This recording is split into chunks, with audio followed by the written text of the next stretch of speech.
This is episode 1 of a brand new AI history documentary series, and I built the entire thing inside a single platform. No jumping between tools, just one workflow from start to finish. If you've ever searched for a Flova AI tutorial, how to start a faceless YouTube channel, or how to make AI videos, then this is the tutorial that actually walks you through the complete production pipeline. Flova has just released its biggest update since launch, and instead of simply listing features, I'm going to build a real documentary episode on camera so you can watch the entire process come together. In this AI video tutorial, I'll be creating a documentary about what really happened to the Library of Alexandria. You'll also see why producing episode 2 would take me only half the time. That's really the story behind this update, so let's get started. Now, inside Flova, the obvious thing would be to start a new project, but instead of doing that, we're going to create a skill first. Click on skill and you'll see a collection of skills created by top creators on Flova. There are plenty to choose from, but for this tutorial, I'll be creating a brand new one from scratch. To create a new skill, you'll see options to enter the name, processing details, and everything else manually. But instead of filling all of that out, I'm simply going to paste in a prompt that I've already prepared. I'll include this exact prompt in the description of this video so you can use it yourself. It's a detailed prompt designed specifically for creating the history documentary workflow we're building today. Once I paste it in, I'll click send and Flova will begin generating the skill. Flova will now start creating the skill. So basically what we're doing here is building a brand new skill that will power this workflow. Just give it a few seconds to finish. One thing that's important to understand is that the skill is the foundation of this update. In other words, it's a reusable rulebook that tells the agent exactly how you want to produce your projects. You write it once, and then you can apply it automatically to every project you create afterward. It defines a complete set of rules for your workflow, giving you a repeatable production process from one project to the next. You can see that the skill has been created successfully. We now have the planner, the storyboard designer, the skill name, the processing plan, the analysis, asset analysis, storyboard design, and media generation. Everything has been generated automatically, and now we're ready to move on. If you want, you can still customize parts of the skill. For example, under the media generator, you can switch it to Seedance or another option. Basically, you can edit whatever you want here, or simply tell the agent to make those changes for you. Once you're happy with everything, just click save and your skill is ready to use. Now we can create a new project. Once the project interface opens, the next thing we need to do is attach the skill. Simply type select skill and choose the one you just created. For this project, I'll type create a 1-minute documentary about what really happened to the Library of Alexandria. Then I'll click send. With the skill attached, Flova immediately starts processing everything according to the workflow we just created. At this stage, Flova prepares everything based on the skill and then waits for your confirmation. It's basically asking for your approval before moving forward. This gives you the opportunity to review the plan and edit anything that doesn't quite match what you want before continuing. That's one of the biggest advantages of using skills. They are reusable. Next, I want to reuse some of the assets from previous projects I've already created in Flova. So I'll open the asset library where I can browse through my existing characters, music, and other assets. I'll select some of the audio I generated in earlier projects, along with the characters I want to reuse, and add them to this new project.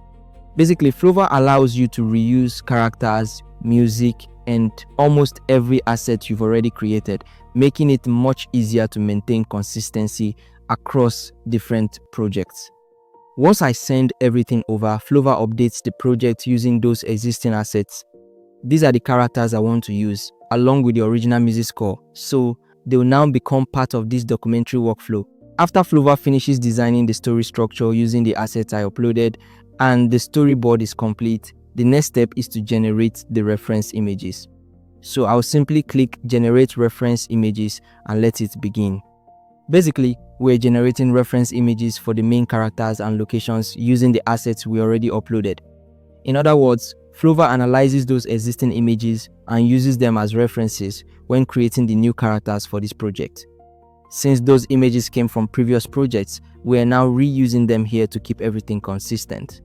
Once the references are generated, you can go through each one. For example, if I know I want to use this location again in a future episode, I can simply store it in the asset library. I'll do the same for the second location as well.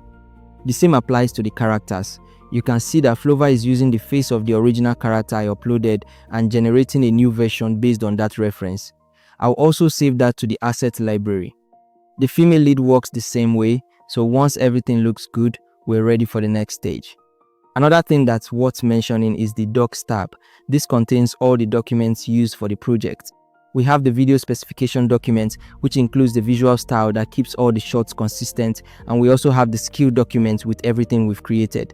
Once you've reviewed those, we can head back to the media workspace. Now that all the references look correct, it's time to move on to video generation. I'll simply tell Flova to proceed and it will begin processing the short video generation. At this point, Flova starts following the entire workflow we created earlier. Basically, it's using that same skill to guide every step of the generation process, producing all of the shots in batches. After waiting a few moments, all the videos have been generated. You can now scroll through the short list, preview each clip, and review the results. If there's anything you want to change, you can simply leave a comment, describe the edit you want, and send it. Then continue reviewing the rest of the shots until you're satisfied. Once everything looks good, we can move on to audio generation. This includes generating the narration and the text-to-speech. I'll simply tell Flova to proceed again. At this stage, Flova continues following the same workflow defined inside the skill. It's walking through every step automatically, generating the audio, creating the narration, and preparing everything before the final assembly. When that's finished, Flova moves into the timeline stage. This is where you can review the complete project before exporting. Play through the entire video, make any adjustments you want, tweak the background music if necessary, and once you're happy with the result, you're ready to export. From here, you can export as a Premiere Pro file, export all project files, or export everything as a single video, which is exactly what I'll be doing. Once the export finishes, you'll have your completed documentary ready to use. Now, let's say you finished episode 1 and you're ready to create episode 2 of your documentary. This is where everything becomes much faster. You simply create a new project, attach the same skill you created earlier, and continue from there. Next, reference the assets you want to reuse from your asset library. For example, if you want to use the same locations, the same characters, or the same music, just tag those assets and mention them in your prompt. From there, Flova continues building the project using everything you've already established. Basically, you're talking to the agent, and the agent uses the attached skill together with the assets from your previous project to continue the new production. That's what makes this workflow so efficient. Every episode you complete gives you more assets to reuse, making the next episode even faster to produce. That's why I don't see this as just another feature update. It's a production workflow. In other words, it's a workflow that lets you build one episode, reuse what you've already created, and keep moving forward without rebuilding everything from scratch. Lastly, I encourage you to try it for yourself. My link is in the description, and you'll also get some free bonus credits when you sign up.